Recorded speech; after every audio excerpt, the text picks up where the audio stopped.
총선 민심은 대통령 사실상 탄핵이었다고 봐요. 예. 그리고 그런데 김건희 특검을 하고 최상병 특검하고 다 하라고 한 게 국민의 명령이었고 민심이었단 말이에요. 근데 여기에 답은 없어요. 다 거부권으로 해서 이제 대통령이 그게 답이라면 답인데 이런 대통령 행보 어떻게 봐야 됩니까? 그러니까 국민에 대한 이제 주권자에 대한 도전, 네. 주권자에 대한 이제 그 능멸 이런 거를 막 지금 보여주고 있는 상황인 거죠. 네. 뭐 말로는 총선 이후에 국민, 그러니까 정권 심판에 대한, 그러니까 그런 걸 명시적으로 얘기는 안 했지만 주권자의 뜻을 뭐 존중한다는 식으로 말씀을 하셔놓고 네. 실제로 거부권 행사하는 이 어떤 행태들을 보면 네. 주권자의 뜻을 완전히 네. 무시하고 깔아뭉개는 거 아닙니까? 네. 그리고 국민들은 총선에서 야당에 192석을 주면서 네. 여당에 이제 말하자면 108석인가요? 네. 108석을 준 거죠. 그러면서 여당이 192. 예. 여당이에요. 예. 네, 예. 전체적으로. 예. 그래서 여당은 108석만 갖고 있어라. 네.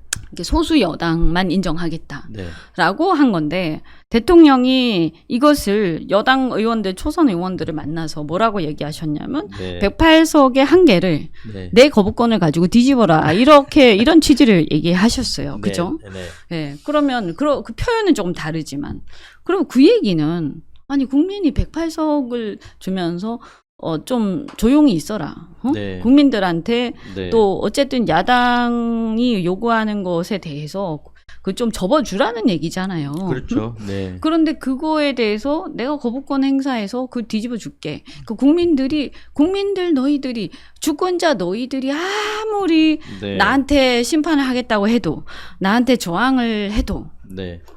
아무리 너희들이 여당에다가 소수밖에 안 준다 해도 네. 내가 그 나의 거부권을 통해서 이것을 뒤집을 것이야. 라는 것은 저는 국민에 대한 저항 아닌가. 도전이죠, 주권자에 도전. 대한 네. 주권자에 대한 도전으로 느껴지거든요. 네. 네.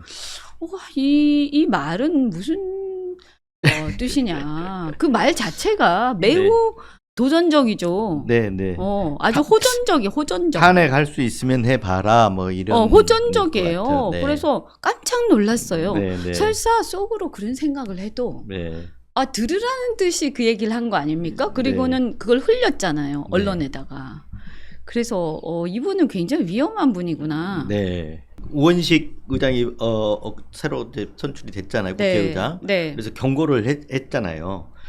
대통령 거부권 행사는 국민의 기본권을 해치는 행위이고 상권 분립 훼손하고 헌법을 이탈하는 것이다. 이렇게 분명히 밝힌다. 이런 네. 얘기를 했어요. 그 우원식 국회의장이 대통령한테 경고장을 날린 거라고 이렇게 봐야 되잖아요. 네. 네. 그러니까 그 거부권 함부로 행사할 생각하지 마라 이런 네. 얘기를 한 거거든요. 네. 네.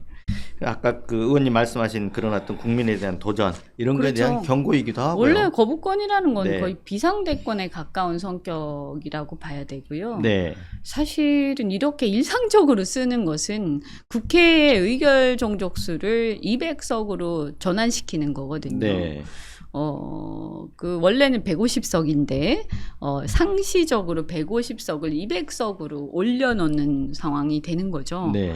그래서 사실상 헌법을 개정하는 효과가 있는 거죠. 네. 대통령에 의해서. 네.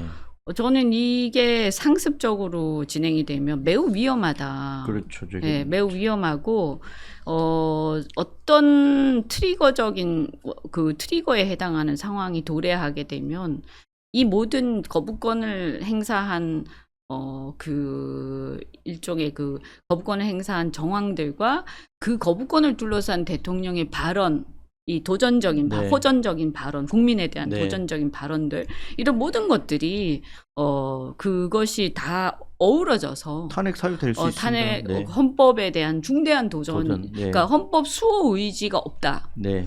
이렇게 해석이 될 거라고 봅니다. 네. 그래서 본인이 무슨 행동을 하고 있는지 정확하게 인식하셔야 될 거라고 봐요. 네.